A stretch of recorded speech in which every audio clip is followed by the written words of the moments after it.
আমি এখন রয়েছি হবিগঞ্জের আজমিরগঞ্জ উপজেলার খাকালচৌ আওরে।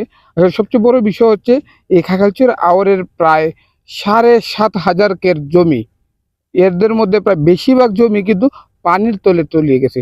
আর সবচেয়ে বড় বিষয় হচ্ছে কাকালচর আওয়ারের যে প্রধান যে এই যে আওয়ারের যে প্রধান রাস্তাটা, এটার কারণে আরও প্রায় ১-২ হাজার কের জমি পানির তলে তলিয়ে গেছে।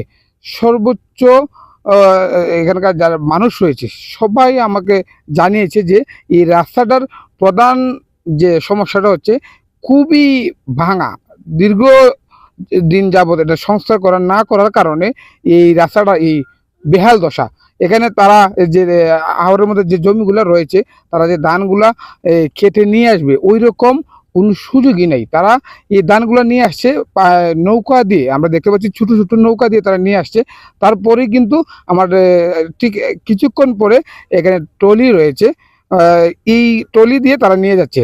কারণ আর এই যাতায়াত ব্যবস্থার কারণে তাদের জমিগুলা আরও নষ্ট হয়ে যাচ্ছে। যেগুলা জমি তারা কেটে ফেলেছে, এখন যে এই জমিগুলা কেটে তারা যে গুলায় ভরে নেবে এরকম কোনো সুযোগ নেই। সাধারণ মানুষ এখন হাহাকার।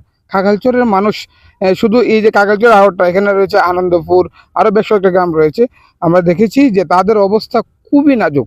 কিছু কিছু জমি আমরা দেখেছি যেগুলো তার পানিতে বুক পানিতে নেমে তারা এই ধানগুলা কেটেছে, কিন্তু এই ধানগুলা কেটে নেওয়ার পরে যে গুলায় তুলবে এরকম কোনো তাদের সুযোগ নেই। এখানে রাস্তাঘাটের অবস্থা এত বাজে বলার মতো নেই। সাধারণ মানুষের দাবি তারা যে এই রাস্তাটা যে প্রায় ৮০% মানুষ এই রাস্তাটা ব্যবহার করে, যারা এই দিকে জমি করে। আর সবচেয়ে বড় বিষয় হচ্ছে এখানকার স্থানীয় মেম্বার চেয়ারম্যান যারা রয়েছে তারা বলছেন যে আমাদেরকে যে মেম্বার চেয়ারম্যানরা নাকি এই রাস্তার মধ্যে তাদের দৃষ্টি পড়ে নেই, যার কারণে এই রাস্তার আজ বেহাল দশা।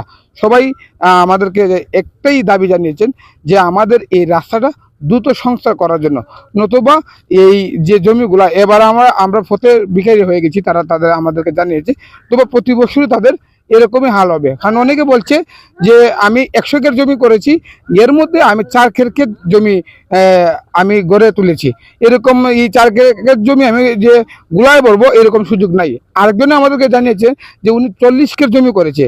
শুধু দুঃখের বিষয় ওনার একটি ধানের মুড়ি আমাকে হাতে তুলে দেখিয়েছে যে এটাই আমার সম্বল। সবচেয়ে বড় বিষয় হচ্ছে যে গ্রাম অঞ্চলের যারা কৃষক রয়েছেন তাদের যে গ্রাম অঞ্চলের দিকে আসলে উন্নয়নের ছোঁয়াটা খুব কমই পড়েছে, যার কারণে এই রাস্তাঘাটের অবস্থাটা খুবই বেহাল দশা। আওয়ারের রাস্তাঘাটটা যদি একটু ভালোভাবে মেরামত করা হয় এবং চলার উপযোগী করা হয় তাহলে কিছুটা সাধারণ মানুষ রক্ষা পাবে। শাওন গ্রুপ নীরব, আয়না 24 নিউজ, হবিগঞ্জ।